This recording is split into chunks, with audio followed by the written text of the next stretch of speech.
지금 어떤 원칙과 어떤 기준에 따라서 6개 그룹이라면 그리고 어떻게 합종 연행할지 그게 선거에 어떤 영향을 미칠지 그리고 그들이 제시하는 제3지대 가치가 어떻게 각각 같은 것인지 다른 것인지 그런 것도 좀 궁금하고요.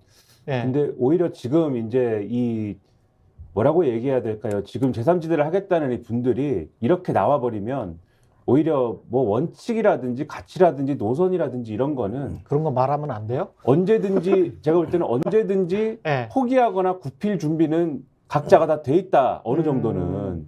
저는 오히려 이렇게 해석이 됩니다. 그게 제일 안 돼 있는 데가 오히려 제가 봤을 때는 이준석 전 대표예요. 왜냐하면 이준석 전 대표 측은 지지자가 있기 때문에 지지 그룹들이 크기 때문에 이 지지자들이 용납하지 않는 부분에 대해서는 아마 선뜻 손 내밀기가 어려울 거예요. 그게 예를 들면 지금 말씀하신 페미니즘이라든지 이런 부분에 대해서는 이준석 전 대표가 포기하기가 어렵죠. 이 페미니즘이라든지 이런 부분들을 용인하든지 이런 쪽으로 가기는 어려운데 주요 지지 기반이 이대남이라면 그렇죠. 가기가 힘들죠. 예를 들면 예. 인터넷 커뮤니티 여론이라든지 이런 거를 포기하기가 어렵거든요. 이준석 전 대표는. 근데 류호정 의원이라든지 이런 부분들은 류호정 의원이 지금 예를 들면 20대 여성의 어떤 지지라든가 이런 것들을 열광적으로 받고 있지는 않습니다. 분명히 그 지지가 있긴 한데 근데 이미 류호정 의원은 그 페미니즘이라든지 이런 부분들을 강하게 이제 갖고 온 거에 대해서는 약간 반성문 비슷하게 지금 얘기를 했어요. 아, 그래요? 이런 이 젠더 갈등이나 이런 것들을 오히려 그동안의 자신의 행보가 좀 심화시켜 온 것이 아니냐.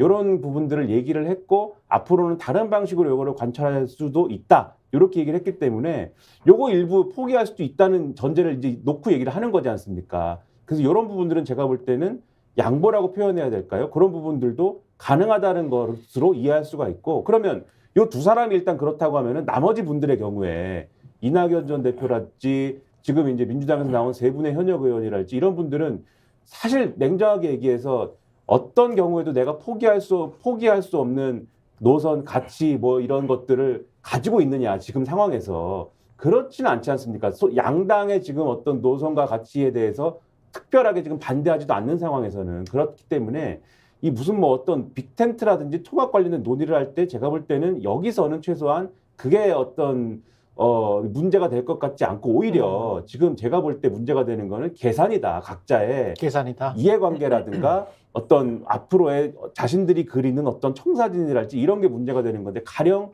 지금 제가 볼 때는 이 스타트 지점에서 제일 이제 계산이 엇갈리는 게 이분들이 그려야 되는 최대치의 어떤 목표가 뭐냐면 첫 번째는 기호 3번을 받는 거지 않습니까? 그렇죠. 예. 두 번째는 이 기호 3번을 받는 거하고 그다음에 이제 기호 3번을 받으려면 현역 의원들을 최대 확보해야 되는 거잖아요. 그렇죠. 네. 이런 부분들을 어떻게 할 것이냐를 놓고 이제 생각을 해야 되는데 일단 시작하자마자 가장 스타트를 잘 끊어가지고 현역 의원을 최대 확보하고 있는 거는 현역 의원이 3명 들어가 있는 지금 이 새로운 미래입니까? 이분들이? 그러네요. 네, 새로운 미래라는 요 분들이에요. 예.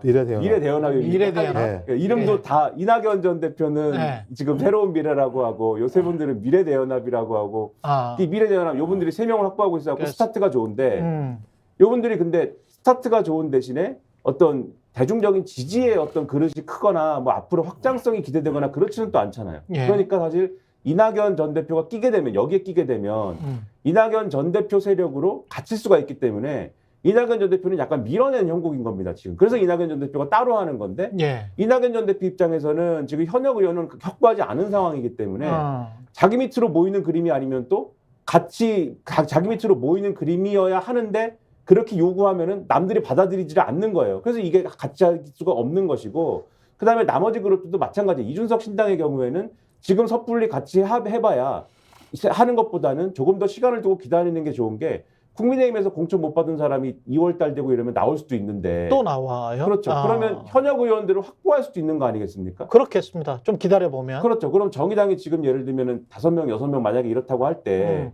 최소한 현역 의원을 6명, 7명 확보하면은 3번이 되네. 그럼 바로 3번 되는데 그다음부터는 제3지대 내에서는 헤게모니를 갖고 내 밑으로 모여 할 수 있는 거거든요. 거기다 이제 색깔도 좀 비슷하고 국민의힘 전 대표였으니까. 그래서 그렇죠? 마무리하자면은 제가 지난주에 말씀드린 그 타짜의 대사 말씀드리지 않았습니까? 예. 어떻게 늑대가 개 밑으로 갑니까? 라는 식의 그러한 논의가 각자의 계산법으로 누가 먼저 늑대가 될 것이냐 그리고 늑대가 된 다음에 누가 먼저 내 밑으로 오라고 할 것이냐 요 계산을 놓고 지금 막 돌아가고 있는 요 초기 단계를 지금 보고 있는 게 아니냐. 좀 지켜봐야 되겠네. 내용을 보면요, 이 단어로도 확인되는 것 같아요. 이낙연 전 당대표는 텐트잖아요. 텐트를 치는 이유는 접기 위해서예요. 텐트를 치면 끝까지 안 가잖아요. 그렇지. 영구히 네, 접기 텐트로, 위한 텐트에서 거죠. 살 그러니까 제가 수는 볼 때는 없지. 또 다른 정치적 가능성을 보기 위해서 텐트를 치자고 얘기하는 것 일단 같고, 임시천막. 그다음에 이제 이준석 전 당대표 같은 경우는 본인이 지금 지분이 제일 많다고 보는 거예요. 예. 땅을 가질 수 있겠다 생각하는 거예요. 그래서 큰 집을 그러니까 짓자. 큰 집을 지으면 자기가 주인이잖아요. 땅 가진 사람이 뭐 대장이죠. 그렇죠. 와서 예를 들어 벽돌을 알아서 갖고 와라고 얘기하는 것 같고, 나머지 분들 얘기하는 게 있잖아요. 자기가 제3세력의 플랫폼 역할을 하겠다는 거잖아요. 그래서 중개소 또는 제가 볼 때는 캠핑장 소유주. 예. 그러니까 이게 예를 수수료 받겠다는 거거든요. 꽃다발. 결론적으로 수수료 받겠다는 거죠. 이분들 네. 같은 경우는. 그러니까 텐트를 치던 예. 아니면 집을 짓던 이분들은 제가 볼 때는 수수료는 받는 거예요. 근데 수수료를 받을 어떤 자격이 되나? 이분들 현역 의원이시잖아요. 아, 현역 의원이니까. 이분들 계시면 예. 돈이 나옵니다. 그러니까 예를 들면 집을 그런데 짓거나 김민하 평론가 이야기대로 국민의힘에서 6, 7명만 나오면 이준석 전 대표 같은 경우는 뭐 필요 없다. 그건 나와야 얘기가 되는 거예요. 나와야 정치라고 얘기하는 건 좀 나와 보자. 있는 3명과 나올 6명은 아무런 의미가 없어요. 6명이 나왔을 때 3명이 죽는 거지. 그러네. 3명이 계속 있으면 3명이 그 돈을 가지고 예를 들면 알았어. 땅을 산다고 내가 얼마만큼 내가 대출해 줄게. 예. 텐트를 하신다고 어떤 텐트가 필요하십니까? 라고 얘기할 수 있는 거예요. 그러니까 저는 그 과정에서 나는 최대한 수수료를 극대화시키겠다고 얘기하는 거고. 여전히 주도권은 그럼 비명 3인이 가지고 있다? 현역 의원이? 근데 이제 문제는 이 세 삼진에서는? 사람은 예. 선거가 다가가면 다가갈수록 줄어들겠죠. 그 영향력이. 그렇죠. 왜냐하면 이준석이라고 하는 지명도, 이낙연이라는 지명도가 분명히 있는데 이 세 사람이라고 하는 사람들의 명분이라고 하는 것이 아까 상대적으로 지명도가 떨어지고. 또 사라졌죠, 명분도. 예를 들면 윤영찬 의원이 합류하지 않으면서 이 세 사람이 진짜 그야말로 건강한 명분을 가지고 제3지대를 만들었다고 보기 어려운 사태가 벌어졌기 때문에 흠집이 나버린 거죠. 예. 그러니까 제가 볼 때 스스로 이렇게 제3세력의 플랫폼이라고 저는 밖에 나와서 플랫폼을 얘기하시는 분들도 처음 봤어요. 어떻게 플랫폼을 얘기합니까? 자기 네. 가치를 가지기 위해서 그 가치를 투영할 수 있는 조직을 만들겠다는 얘기인데 플랫폼을 왔다 갔다 하라는 얘기거든요. 그냥 내가 이거 가지고 그래서 제가 볼 때는 이 순간 본인들 스스로의 역할을 이렇게 좀 정리한 것 같구나 생각이 들어서 의원님, 그러니까 박 행정관님 말씀하신 게 결국에는 지금 이렇게 소위 나와 있는 분들, 그러니까 장사하러 나온 느낌이라는 거잖아요. 결국 이제 떴다방이라고 우리가 늘 부르는 건데 이런 식의 떴다방 정당이 그동안 한국 정치를 굉장히 더 나쁘게 만들었던 것이 현실이거든요. 저는 류호정 의원의 경우에도 최근에 비례대표를 그만두지 않는다는 것 가지고 굉장히 비판을 많이 받았고 그렇죠. 오히려 허은하 의원이 배지를 버리고 나오니까 오히려 박수를 받는 대비됐죠. 이런 상황까지 온 거거든요. 예. 그렇다면 저는 류호정 의원에 대해서 지금 뭐 페미니즘을 다시 반성하겠다, 뭐 다시 한번 해보겠다 이런 얘기인데 그동안 류호정 의원이 한국 정치에 미친 해악을 봤을 때는 이분이 정치를 반성하신다면 이제 그만하셔야 되는 거예요. 근데 거기에 대해서 본인이 반성하니까 이제는 페미니즘을 수정해서 다시 해보겠다. 이런 게 국민들에게 설득력이 있냐는 겁니다. 이게 첫 번째고 또 하나는 이준석 대표를 중심으로 해가지고 양양자, 금태섭 이렇게 이제 한 그룹으로 현재 보여지는 덩어리로는 보이는데 여기는 사실은 김종인 위원장을 빼고 말할 수가 없는 관계인 거거든요. 결국에는 금태섭 전 의원을 통해 가지고 김종인 위원장이 제일 먼저 이 삼지대를 띄웠고요. 그다음에 이준석 대표가 합류하고 지금 양양자 의원까지 들어오는 이제 이런 모양새이기 때문에 이준석 대표가 양양자 의원하고는 좀 같이 갈 것 같은 내용은 이미 밝혔어요. 그렇기 때문에 요 그룹에는 김종인이라고 하는 정치적인 영향력을 가지신 분이 또 합류가 돼가지고 지금 말씀하신 비명계들은 뭐 이낙연이라는 대선 주자와 비명계 그 의원들, 원내 의원들이 힘을 갖는다면은 여기는 이준석 대표의 그런 인지도와 또 김종인 위원장의 그런 뭐 전략 전술 이런 것들이 좀 믹스가 돼가지고 일합을 지금 앞두고 있는 그런 시점이다. 저는 이렇게 봅니다. 그리고 또 하나 주목할 게 다 각자 지금 당을 따로 창당하고 있다는 거예요. 그 왜 그러냐를 한번 생각을 해봐야 됩니다. 그러니까 정말 그 이해관계의 문제가 아니라면 그리고 지금 다 말하는 대로 어떤 플랫폼을 만드는 게 중요하고 빅텐트를 만드는 게 중요하고 뭐 하나의 집을 만드는 게 중요하면 창당을 할 게 아니고 모두 다 모여가지고 동시에 같은 당을 창당을 해야죠. 따로따로 창당을 하면 안 되죠. 그렇겠네. 근데 심지어 지금 이낙연 전 대표하고 아까 말씀드렸지만은 비명 상임방이 따로따로 창당하지 않습니까? 그 왜 그러겠습니까? 그 그거를. 밑에 있는 사람들도 생각해 보니까 만만치가 않겠네. 그 지역구를 원하는 사람들이랄지 무슨 뭐 비례대표 순번을 원하는 사람들이랄지 그 사람들 말고도 그 사람을 따르는 측근들 중에서도 뭔가 이제 국회의원 되고 싶어하는 사람들이 있을 거 아니에요. 그렇죠. 그러니까 네. 그 모든 사람들이 모여가지고 뭔가 대의를 위해 대의 명분을 위해 가지고 양당 정치 안 되니까 제3지대에서 우리가 대안을 만들어 봅시다라고 의기투합해가지고 하나의 당을 쫙 만들면은 그런 이해관계 조정이나 이런 것들도 그 틀 안에서 해결하면 되는데 각각 따로따로 만들면은 그 따로따로 만든 당에서 이미 내부에서 이런저런 계획들을 세울 텐데 그렇죠. 그 세운 걸 가지고 나중에 또 조율해야 되지 않습니까? 삼국지에서 보면은 유비관우 장비가 이게 이준석 전 대표가 맨날 삼국지 비유하니까 저도 한번 해보자면 유비관우 장비가 처음에 도원결이 짠 했을 때 예. 그 다음에는 유비관우 장비가 서로 이해관계를 정리할 필요가 없잖아요. 예. 근데 그렇게 하고 쭉 가다가 나중에 제갈량이 오니까 관우 장비가 텃세를 하지 않습니까? 그 상황이 반드시 벌어질 텐데 나중에 이래저래 합친다고 해도 그것이 어떻게 잘 되겠느냐.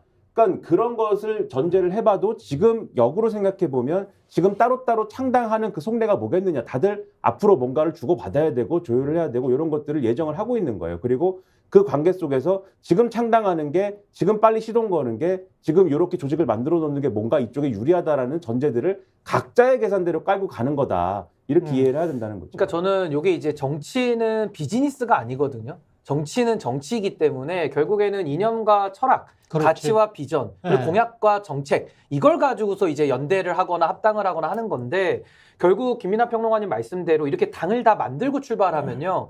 집단이 움직여서 이제 서로 결합하는 관계라서 이제 기업으로 치면 이제 M&A만 가능한 상태거든요. 그러니까 압도적인 힘을 가지고 상대를 흡수하지 않는 한 서로 거래를 하기는 매우 어렵다. 이게 어디서도 실증적으로 나오냐면 과거에도 바른미래당이라는 사례가 있습니다. 당시에도 보수와 진보 그쪽에서 떨어져 나온 사람들끼리 우리 한번 그 화개장터에서 만나자. 아. 그래서 영호남을 통합하자라고 해서 한번 똑같은 실험을 했었는데 예. 그때도 바로 어떤 문제부터 나오냐면요. 당내 당직자들 있지 않습니까? 당직은 조직의 그 개선상 그렇죠. 한 자리밖에 만들 수가 없어요. 사무총장 사무총장도 한 명. 예. 그리고 국장들도 한 명. 예. 근데 이게 이질 결합을 하다 보니까 국장을 2명씩 놉니다. 그리고 아. 위원회도 공동위원장 체제로 시작을 해요. 왜냐하면은 어느 한쪽이 M&A를 해버리면 쉬운데 같이 동업을 하다 보니까 국장들도 2명씩 해야 됩니다. 그러다 보니까는 밑에 실무 직원들은 일을 해도 공동국장한테 보고를 해야 되고 그 안에서 내부 분열이 많이 일어나기 때문에 이걸 이제 속칭 이제 내부 기스라고 하는데 내부 기스가 나가지고 그 당이 무너지거든요. 그래서 저는 앞으로 네. 이 합당을 통해서 이제 조율을 해야 되겠지만은 이 굉장히 현실적이지 않습니다. 그리고 후보군에서도 뭐 지역구야 어느 정도 조율을 하겠지만 거의 나가면은 떨어질 가능성이 높기 때문에 큰 의미는 없고 결국 싸움은 당직자들의 배분 지분 구조와 이제 비례대표 여기서 이제 엄청난 싸움이 일어날 그렇게 거거든요. 되겠네. 이제 예. 이 욕망을 어떻게 제어할 것이냐. 누가 어떻게? 어떤 이거 권력으로? 쉽지 않습니다. 네. 이거 이념과 철학으로 가지 않으면 굉장히 어려운 작업. 제가 볼 때도 네. 합치기 어렵다고 보는 게요. 이제 하나의 사례가 좋은 사례들이 있었는데 이제 국민의당 같은 경우 이제 지역구에서 상당히 많은 표를 그랬죠, 얻었었죠. 그랬죠. 호남 지역에서. 근데 그렇죠. 그러니까 이낙연이라고 하는 인물이 호남에서 지지도가 높다면 이준석이라는 인물이 영남에서 지지율이 매우 높다면 저는 그 틀로 이런 지역구를 갖다 정리할 수가 있겠죠. 그렇게 나름대로는. 근데 그렇게 지금 그렇지 않은 상황이거든요. 예. 그럼 말씀하신 남는 건 뭐냐? 비례 싸움이에요. 6개의 덩어리가 모이면 비례 순번이 6번을 돌아갑니다. 그럼 예를 들면 예. 12번을 돌리면 그러니까 한 곳에서 한 2명밖에 안 되는 건데 그러네. 그것도 남녀예요. 아, 이게 그래요? 그러니까 요제로, 남녀니까요. 아 그렇게 돼. 예, 그러니까 예. 한 당마다 남녀 1명, 2명밖에 할 수 없는 구조인데 예. 이걸 합친다? 제가 볼 때 매우 어려운 구조가 되는 거죠. 그 누구를 앞번호 놓느냐도 네. 또 싸움이 나죠. 그렇죠. 이게 당선권이 예를 들면 한 뭐 20명씩 된다라고 하면은 괜찮은데. 그래도 할 수 있을 텐데 예. 당선권이 몇 명 되겠습니까? 5-6명 해도 사실 후한 걸 텐데 예. 이거 굉장히 어려운 일이 되겠죠. 비례 배분하는 것만 해도. 그래서 결론적으로 지지율이 높은 정당이 그냥 가는 거예요. 그러네. 비례를 먹으려면 예. 예를 들면 이준석 신당이 지지율이 매우 높아요. 예. 지금 한 그럼 10% 합쳐, 나온다니까. 우리가. 예. 합치면 내 세력들의 지분을 뺏기는데 그럼 그렇게 해서 내 세력이 한 그죠? 3-4명 나오는 게 낫지. 됐어 빼. 예. 우리 이제 가고 간 다음에 개문발차하겠다라고 할 가능성도 있는 거죠. 그렇게 되면.